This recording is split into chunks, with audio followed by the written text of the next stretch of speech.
Why is this castle head and shoulders above any other castle built by the Normans around the same time? Yes folks, we've got a castle. Now that's nothing unusual. In fact, we've done a video of this castle before from the outside.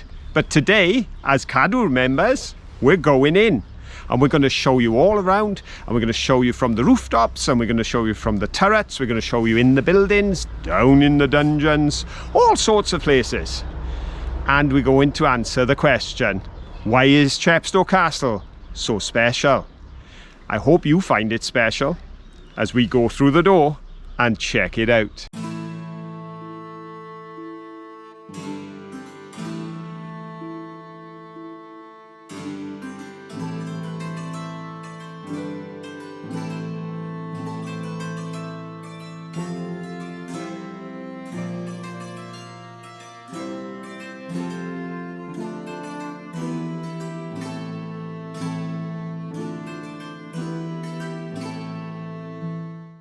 And here we are in the castle. Oh, this is exciting. It's the first time you've ever been inside. You've seen it from the outside. We've even done a video from the outside. But now we're actually on the premises. Ooh, down the steps. Down the spotty steps. Yes, you can see they're using that special Welsh spotty stone on these steps as well. Oh, it's very identifiable. And those spots are just a sign that it's raining. Again. Ooh. Look at this. Oh wow! We're inside one of the towers. Somebody's walking up there. I can hear their feet. And we've got fireplaces, windows, no floor. And then no floor again, and down to the bottom of the tower. And look at this door. That's pretty impressive. If I get close to it, you can see just how much wear is on that door. And the rust on the hinge. Lovely to look at. Some rather neat graffiti with somebody's initials. Oh yes, very neat and tidy. Right, so this says be careful, the steps are slippery and... Oh, I've got a headache. I think it means you'll bump your head. It's low. We'll find out. We're going up these steps. Oh, there's a window. You can see more bits of the castle through there. I think it may be a bit bright, but I can see them. So now we're up on the next floor, which hasn't got a floor, other than this little piece here. This is still quite solid, and let's have a look out of that window. That's the view. Not bad. Nice view, but I wouldn't want to look at it for 20 years. And this tower is called the Martin Tower, named after a gentleman, Mr. Martin. He actually signed the death warrant for King Charles I during the Civil War. And after the Civil War, when they returned the monarch, this became his residence, his prison, for the last 20 years of his life. So, pleasant today, maybe not so good back in the 1600s if you had to live here. No wonder they put that solid door on. Oh, more steps. You can see the underside of them there, where they're all made of stone. So we're going to go up again, very carefully. You can see the wear on these steps from hundreds of years of people walking up and down them. We're going up and up. Very good cardio exercise this. I'll probably be completely out of breath by the time we get to the top. Ah, now this floor has got a floor. A little bit of luxury. Oh, what's through there?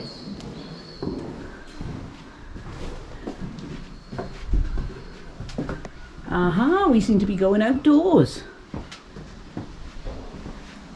We look through this window, you can see the river and a lovely iron bridge and the town. What will we see if we walk along here? So over the other end we got, ooh, look down there. Lots of steps. I don't want to look down there. You can go down that way. Let's go back and have a look inside that tower.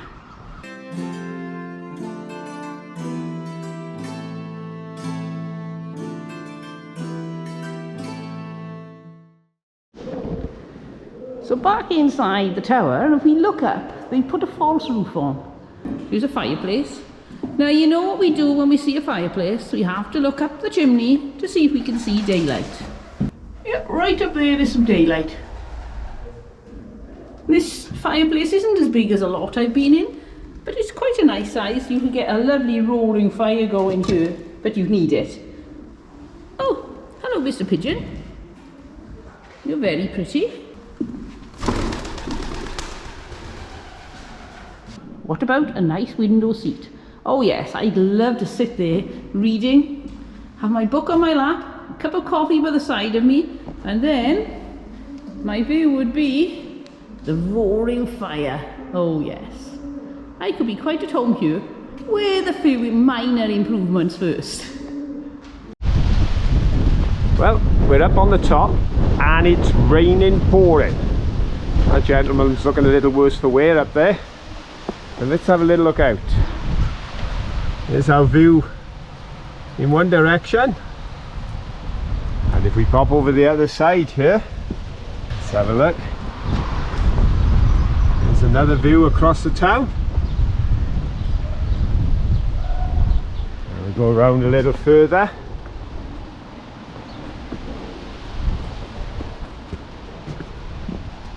Have a look out through. Oh, now look at that for a view of the river, folks.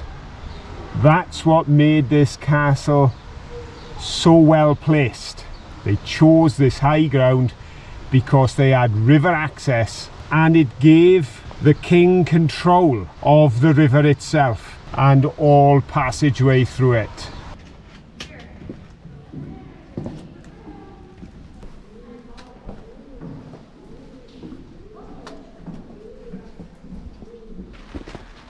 Oh, look, it's an outdoor fireplace.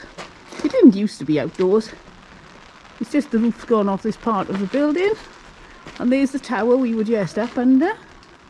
So let's have a look at this fireplace. Can we see the sky? Oh yes, quite clearly.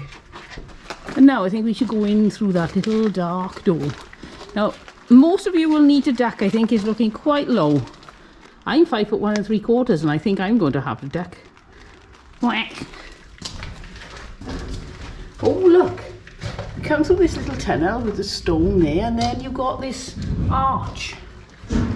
And into here, I get the feeling it wasn't very pleasant if you were in here a long time ago because you've been naughty. But to come in and have a look, it's quite exciting. Very cute little window there. It's starting to smell damp in this part, you can definitely tell the difference. There's no airflow here. Rather damp and damp. And there's a hole, which you can't see, I don't think. And I don't think it goes anywhere. When William Fitzosborne built this castle, the original castle that was here, it was very much for establishing a place of power, control.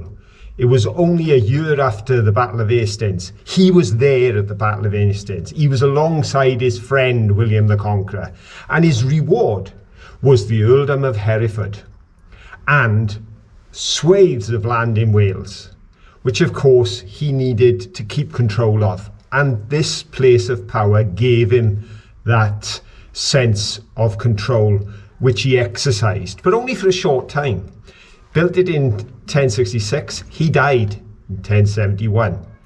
Now, he had 5 sons, but none of them produced an heir, so it quickly moved across. It went to the Earl of Pembroke, it went to the Earl of Norfolk, and each did their bit. One extended the castle, made it a grander place altogether. The other turned it into a lavish, beautiful home. And with the wealth he'd accumulated, built a wall 3/4 of a mile long, much of which still runs from the castle all the way down to the river, would have enclosed and protected the township here. But after the Civil War, it all changed. Then this became a prison. So you can understand why Caroline felt the way she did as she walked into this place. It does give you that sense of it's not somewhere you want to have anyone shut the door on you. What's through this doorway? It's a bit higher than the last one. Ding dong, can we come in please? Thank you. Oh, how uneventful. It's very small. There's an arch there.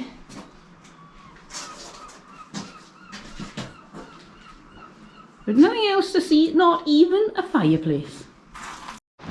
Ah, no, this is a much more grand outdoor fireplace, which used to be indoors. So if we go through, look at the size on this. If I put my hand there for perspective, it is a huge stone lintel, and you know what we do? Up inside, and let's see if we can see the sky. Yep, there it is.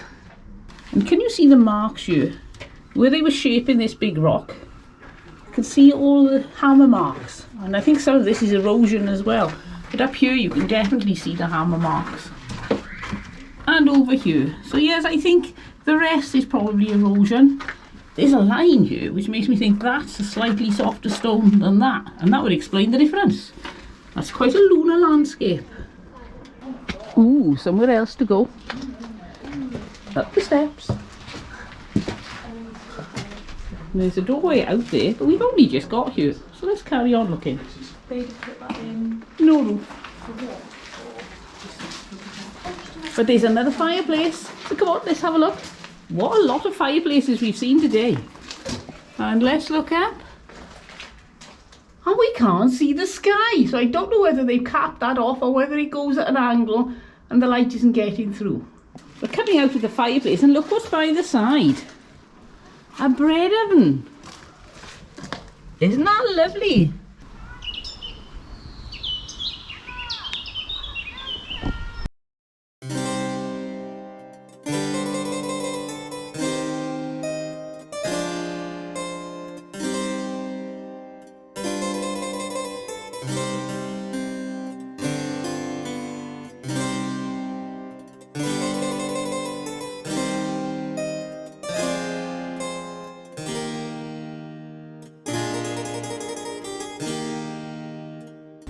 Okay, I can't resist. We have to go down there and check that little archway. What do you think's in there?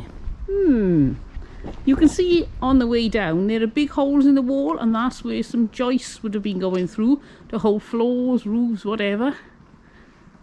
And then you've got this. It was below floor level. Let's have a little look, see if there's anything in here. Ooh, it's very low. Ah, I can see some daylight. So down there is a window, but they blocked it off. Just like so many other castles, a lot of people will have seen Chepstow Castle and never been to Chepstow, and never known they were seeing Chepstow Castle. 1913, the earliest days of movies, a good 15 years before we had talkies, they did a film here of Ivanhoe, and this was the castle they used. 100 years later, for the 50th anniversary of Doctor Who, they made the episode here, and that was in 2013. And there've been a fair few films in between. In fact, if you've watched the episodes of Robin of Sherwood, he wasn't always in Sherwood. He wasn't even in Nottingham, because sometimes he was in Chepstow. And this castle became the backdrop for the battle scenes and the excitement of the story of Robin Hood. So, awful lot going on in the distant past, right through to the present day, and still wonderful thing that it stands here for us to see. And of course, as Cadwr members, we've come in today free of charge, which is great. And there's even above us as we speak, a class going on for children in badge making. So really meeting the needs of a new generation in the 21st century. I think it's great. Ooh, look at this little nook and cranny thingy, whatever you call it. Now that almost looks like it should have been a chapel. I don't know if it is. Go in and have a little look. Right, that could be a clue there. There's a big hole. going down to the river. We've just come through that passageway, and that was the servants' passage. Well, the big hall's that end, so I'm assuming that the storerooms, kitchens and other things. So maybe this was a scullery with a double sink. What do you think? Could be. Let's have a look. One there. And one there. The cellar. Ooh. Down there. Should we pop and have a look? Come on then. Careful on the steps.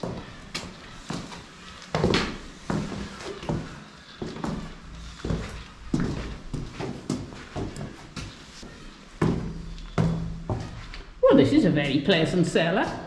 You can see the vaulted ceilings, it's very high.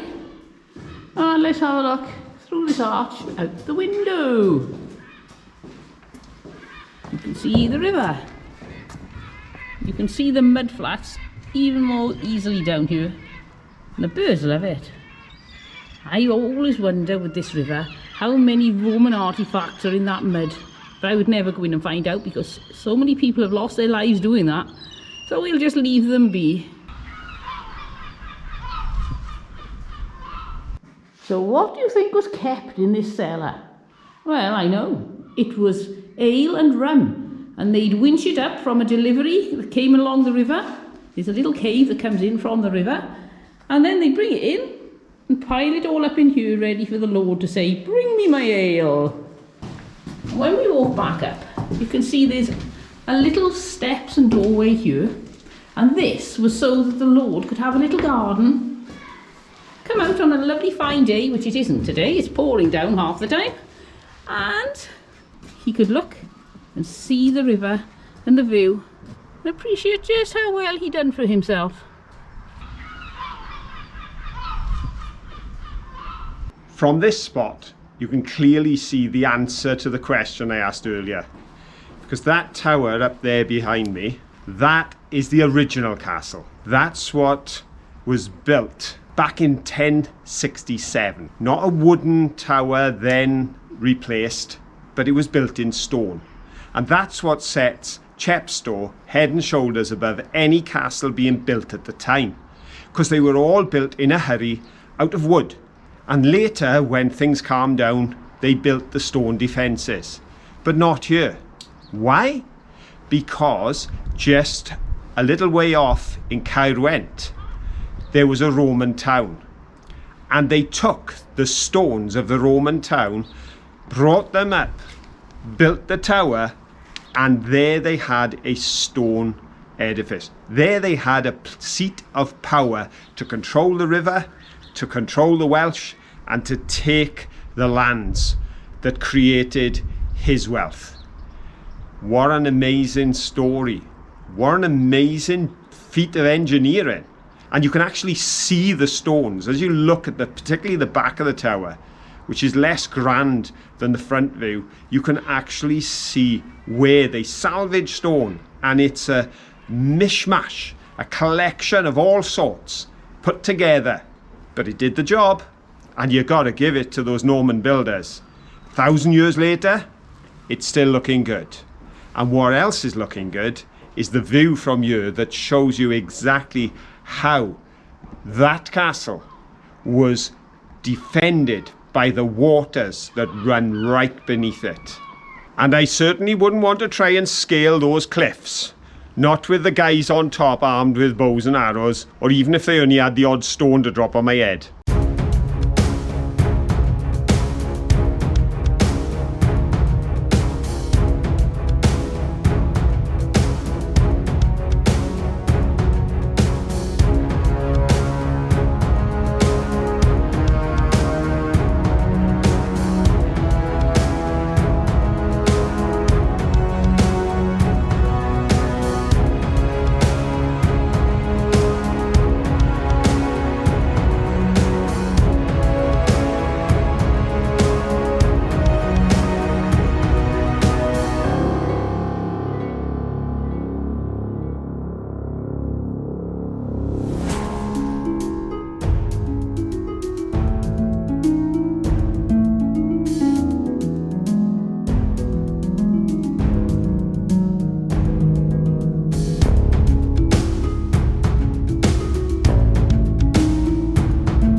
Well, what a wonderful history we have here, but there's more to see as we go down into town and check out the modern day shops here in Chepstow. Oh, foxgloves. Let's have a look what's in here. Oh, some lovely vintage and antique things. I'm not sure how vintage or antique that is, but it's interesting, isn't it? And, oh, there's a husband over there, looking just as grouchy. I wonder if they're supposed to have something in their hands. And that chair definitely needs some work. He doesn't look very happy either. No, lots of grumpy things in the window. Mind you, have you noticed the hats? Oh, very nice. I think I'll go for the sailor. Oh, yes. Or the bowler, I'm not sure. A sailor. All the nice girls love a sailor. Several phrenology heads. And several monkeys in spacesuits, as you do. What do you notice? See no evil, hear no evil. Oh, there's the other one. I wondered Speak no where he evil. was. £48 a set. Very interesting. Different. Oh, we've got to look in country clutter. Now that's a real showstopper, isn't it? I bet everybody stops to look in that window because of the carousel horse. I would love one of those. Isn't it wonderful? If it was for sale, I'd buy it for your birthday, dear. Oh, thank you. Cute little dollies. Cute little bunny and a little dress. And a duck. The Beaufort Hotel. Very grand. Beautiful hanging baskets. Let's have a look at the menu. Sunday lunch, one course £11.95, two courses £15.95, three courses £19.95. If you just want to pop in for a coffee, most things are under £3 other than, oh, down here, cream tea £5.95, deluxe hot chocolate £3.20, and hot drink and cake £5.45. Aha, an estate agent. Let's have a look. You've got that one there, £380,000 in Sedbury. Oh, let's have a look. Oh, that's a nice one with a double garage. That is £465,000 in Portskewett. And you got Blackrock Road, Portskewett. That's a nice bungalow. £540,000. Oh, we'll take two. Aha, what about this one? £675,000. Now, isn't that grand? We could push the boat out and go 700. Oh, that's very nice too. Don't know if you can see very clearly because of the reflection, but that's very nice. Oh, look at this one. In Langston, £600,000. And if you want something a bit more traditional and in town, you've got this one in Chepstow. It's a semi-detached for £420,000. Oh, look at that. That's only £1.2 million. Oh, something for us to think about.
Well, weren't those shops great? And here we are now, right next door to the car park outside St Mary's Priory Church. Gorgeous building again. Hope you've enjoyed this tour of Chepstow and the castle. If you have, give us a thumbs up. Doing, doing, doing. And don't forget, till the next time, have fun. Bye. Bye.